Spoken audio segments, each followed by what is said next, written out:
Absolutely. He's been solid in the cage as well. The big thing here today will be the face-offs. And that is Jonathan Dugenio, who takes the opening face-off for Rutgers. Eric Pacheo wins it for Loyola as we get underway. Big question of whether Dugenio would play today after missing the Army game with what's called an upper body injury, but he takes the opening draw, and it's the Greyhounds offense, according to the Rutgers coaches, is primed for a breakthrough. Yeah, I mean, you can see it right there. He does have the ability to shoot low and put it on cage. I give the assist to Ryan Decker, part of that rope unit, and Rutgers claims its first face-off win. This is a guy who was injured for part of last season, and talking to the coaches, if he was healthy, would have seen a lot more time than. See that happening right off his first step. His first step was phenomenal. Newman on the face-off. Oh, that's a clean win for Eric Pacheo, and Rutgers able to steer him away. That was fortunate. Pacheo, the senior on face-offs, was on their last team that went to the NCAA tournament. Anytime James is on the field, you'll see he constantly cuts to the cage and tries to get open. Oh, dangerous pass there by Rutgers. Rutgers is fortunate to keep this possession, although it looked like for a moment.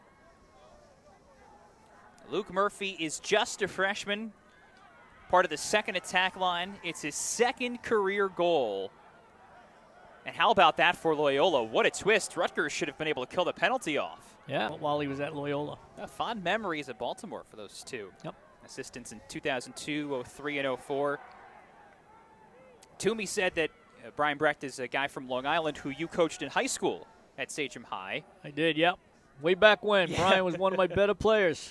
A lot of years at Sachem High School. And Seth Higgins up against any in the country, both on their experience, they're all upperclassmen, but also their talent. And you just saw it right there with James and Patra. As Dugenio wins the face-off clean, and another save by Luke Stout. USA at the U21s. You know, Shane, much like Ross Scott, it's all in the first step. He beats the fenceman on his first step. If you have that ability, not many people have that ability to beat a defender on their first and second step. You could get by somebody first and second step. It's just you and a goal. And on the push. Oh, they're going to turn it around. Whoa. All-state wide receiver as well at Darien High School. Same school that produced Kevin Lindley, one of the best goal scorers in Loyola's history. And he's the reason we are level coming up on the final minute of the first half.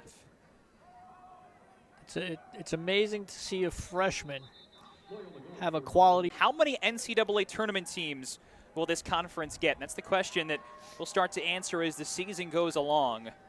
This would go a big way for Rutgers as John Dugenio wins the face-off against Eric Pacheo. Rutgers wants to start quickly, and Dante Koulis comes out guns a-blazing. Well, Dugenio had missed the last two shots he took when he won the face-off clearly.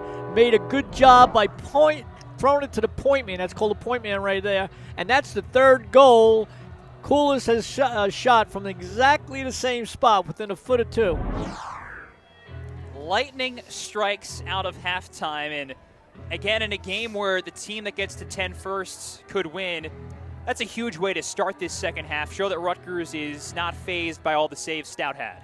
Yeah, you got to keep your composure. You got to come out. You got to keep on shooting. You can't say, okay, listen, he's making great saves. Let's take better shots. Just take shots.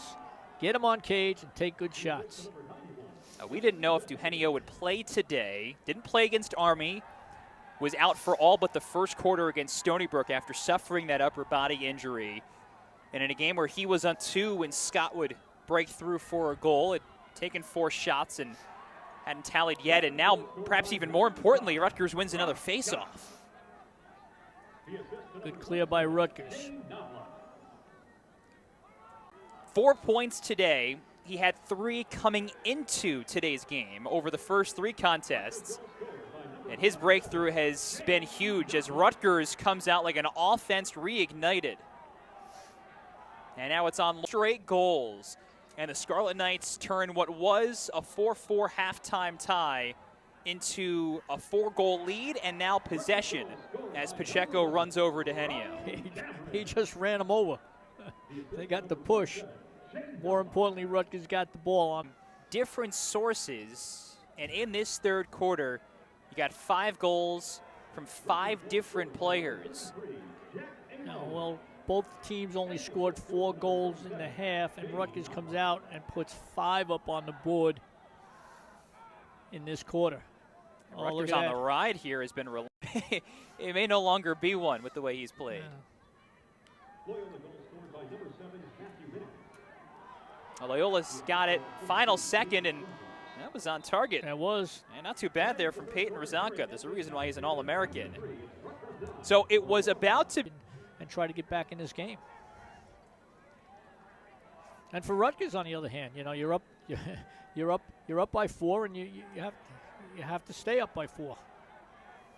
A nice way to start the fourth quarter for the Greyhounds as Eric Pacheo wins his 10th faceoff for Loyola this season. Joey Kamish, the younger brother of former Rutgers rope unit midi Brendan Kamish, he was supposed to start. He's been hurt, as you've seen, has not played today. Kamish hasn't. So Haberman making his 3rd straight start. He's playing like a starter. Yeah, an opportunity knocks. Take advantage of it. Rutgers wins the face-off on a procedure call. Rutgers can breathe a little bit more easily now. Dom, Rutgers' offense has primarily come from, and we talked about this, primarily from their attack unit. Rutgers does a great job in their scouting and preparation for games. They know how tough that Loyola defensive unit is, and they've changed their philosophy today, their strategy, and they're attacking with their midfielders. Here comes another shot. Cameron